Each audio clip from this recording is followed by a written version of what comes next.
La enfermedad renal crónica en la infancia, o sea, desde el punto de vista general, como patología, se define como la alteración en la función o estructura en la función renal y que puede estar asociado o no a la alteración del filtrado glomerular. La enfermedad renal crónica en la infancia es considerada irreversible y progresiva. Generalmente se diagnostica cuando hay un daño permanente en los riñones que no se puede curar. Sin embargo, han ocurrido grandes avances en el cuidado de los niños con esta enfermedad, lo que puede ralentizar su progreso y ayudar a prevenir o retrasar su progresión. Su aparición en esta etapa de la vida añade características especiales y particulares, dada su repercusión en el crecimiento y desarrollo cognitivo y en la calidad de vida, con un fuerte impacto social y familiar. Estudios realizados demostraron que a pesar de no tener afectación del filtrado glomerular o como tal de la función renal, aquellos pacientes con malformaciones congénitas o alguna alteración estructural del aparato renal en su totalidad, ya sea parcial o total, ya está definido como un enfermo renal crónico.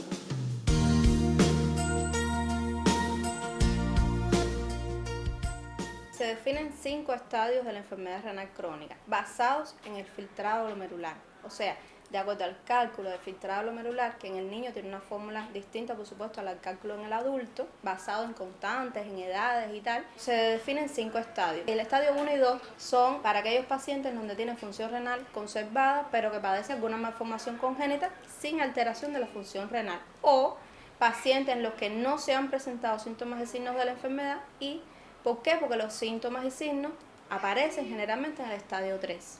Por eso se define que el estadio 3 es donde más frecuentemente se diagnostica.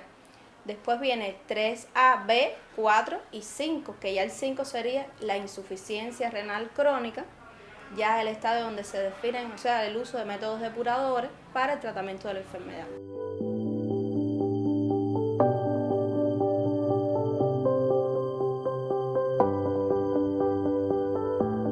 Esta patología no se diagnostica muchas veces hasta el estadio 3. De ahí la importancia de trabajar en los pacientes que tienen factores de riesgo para desarrollarlo. El estadio 3 corresponde a la disminución inferior a 60 del filtrado glomerular. Y los primeros síntomas y signos se describen como la proteinuria. ¿Qué cosa es la proteinuria? Las orinas con espuma. O sea, el paciente que comienza a orinar con espuma, orinas escasas, síntomas de dolor al orinar, enuresia, o sea, aquel paciente que normalmente no se orinaba durante la noche y comienza a tener orinas nocturnas, o sea, el paciente pierde su control vesical nocturno, o cifras elevadas de tensión arterial, o, por ejemplo, anemia, palidez cutánea mucosa.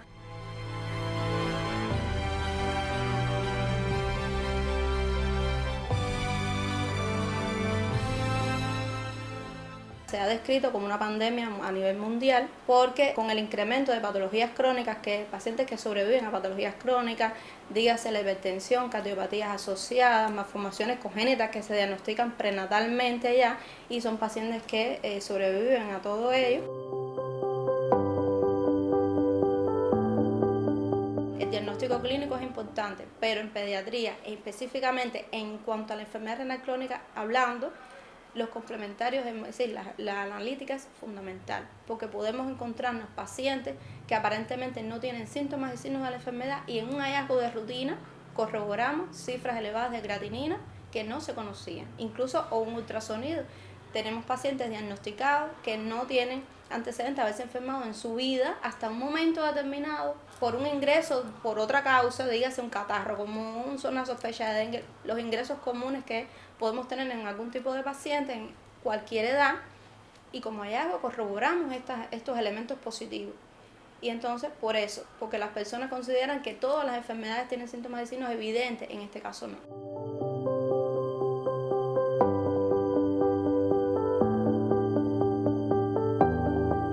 Las cifras de tensión arterial en el paciente pediátrico se evalúan por tablas de percentiles, como por ejemplo la talla, el peso, la edad y otras mediciones como la circunferencia cefálica. La TA también tiene tablas de percentiles y de acuerdo a los grupos de edades son las cifras de TA. Por ejemplo, un paciente de 5 años, corroboramos una TA de 120,80 y las personas pueden decir, ah, pero está normal. No, esa TA para este paciente no es normal, ya ese paciente está hipertenso. O sea, por eso la importancia de conocer la existencia de estas tablas de evaluación de la TA y el pesquisaje en los pacientes, tanto grupos de riesgo como a partir de los 3 años de edad. Luego del diagnóstico se evalúa el paciente con varias especialidades, un equipo multidisciplinario en el cual se le integramos psicólogos, nutricionistas, cardiólogos, especialidades que pueden estar asociadas a otras patologías que el paciente pueda padecer, dígase urología y demás, imagenología. Y luego de la evaluación por este equipo se le da a la familia, o sea, el diagnóstico definitivo, porque realmente es duro saber que tu hijo tiene una enfermedad para toda la vida y que en algún momento determinado puede llegar a la utilización de un método depurador para su tratamiento.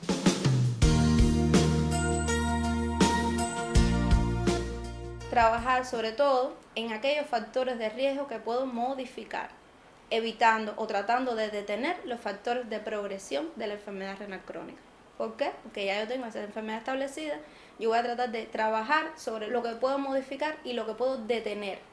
Aquí sería la hipertensión, los edemas, la proteinuria, trabajar sobre la dieta de este paciente, sobre la actividad física, utilizar, o sea, la vitaminoterapia y los elementos que me voy apoyando. Por ejemplo, si va apareciendo distintas alteraciones, dígase trastornos en medio interno, entonces utilizo el bicarbonato. Si aparece hipertensión, utilizo hipotensores, es decir, en dependencia de lo que vaya apareciendo en el paciente, evitando la progresión de la enfermedad renal crónica hacia un estadio superior.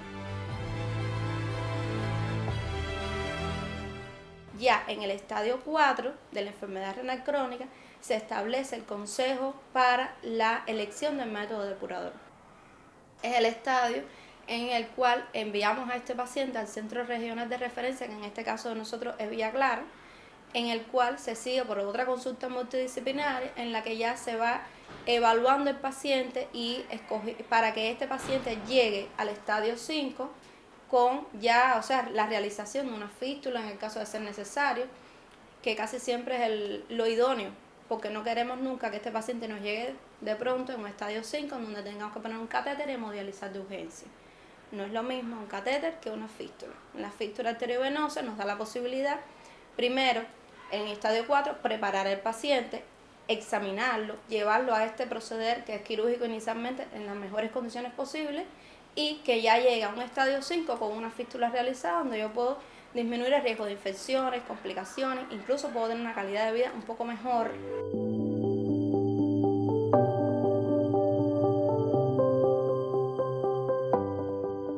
No todos los niños deben tomar la misma cantidad de agua, también depende de las edades del paciente. De acuerdo a los grupos de edades, la cantidad de líquido ingerido, o sea, que debe ingerir un paciente. Generalmente indicamos a los padres que midan la cantidad de agua que toma el bebé o el paciente en cualquier edad de estos que hablamos y evaluamos la ingestión, o sea, los ingresos y los egresos, cuánto yo tomé, cuánto oriné y ver si hay, o sea, si ese riñón está filtrando todo aquello que le llegó. En este caso evaluamos hasta el estadio 3, ellos pueden ingerir abundantes líquidos, de hecho es recomendable, garantizando que el filtrado glomerular sea más óptimo. Ya una vez que el filtrado glomerular tiende a disminuir, pues debajo de 30, que ya en este caso ya estaríamos hablando de ya el estadio 4, entonces ya la ingesta de líquidos es en dependencia del cuadro clínico. Si este paciente tiene tendencia a retener líquido, entonces la ingesta no debe superar los egresos.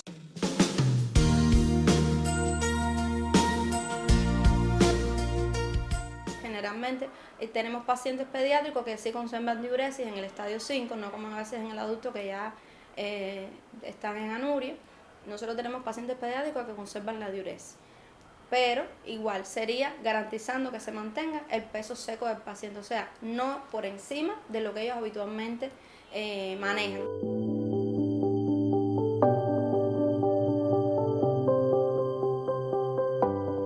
Hacer énfasis muy importante en las malformaciones congénitas, porque es en pediatría la primera causa de enfermedad renal crónica, las malformaciones congénitas. Y aquí sería prevenir en cuanto a el embarazo, por ejemplo, que desde que yo vaya a concebir, o sea, que aquella paciente que vaya a hacer la concepción de su embarazo, lo haga de forma planificada, evitando los teratógenos que afectan al futuro bebé. Y, por ejemplo, también otro factor de riesgo muy importante es la prematuridad y el bajo peso al nacer. ¿Por qué? Porque las nefronas se maduran en el tercer trimestre de la gestación y aquel paciente que nace con un peso inferior al estimado o con una edad gestacional inferior a las 35 semanas tiene menor número de nefronas.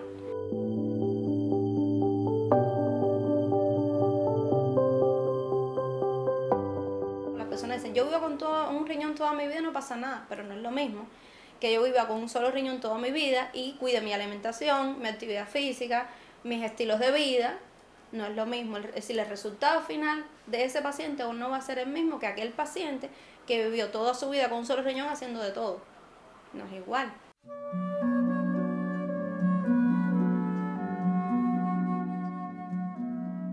Aunque sea un paciente sano, trabajar en cuanto a la nutrición, enfatizar en lo que es la comida chatarra, repito, estilos de vida saludables, la actividad física del paciente pediátrico.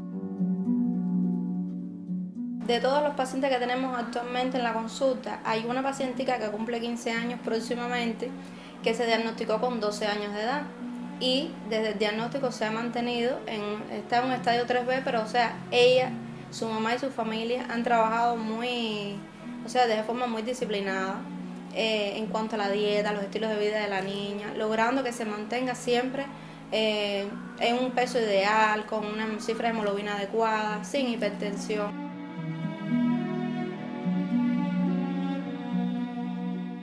Realmente es gratificante y somos muy quisquillosos con la disciplina familiar y con la asistencia a las consultas y sí, realmente es muy satisfactorio.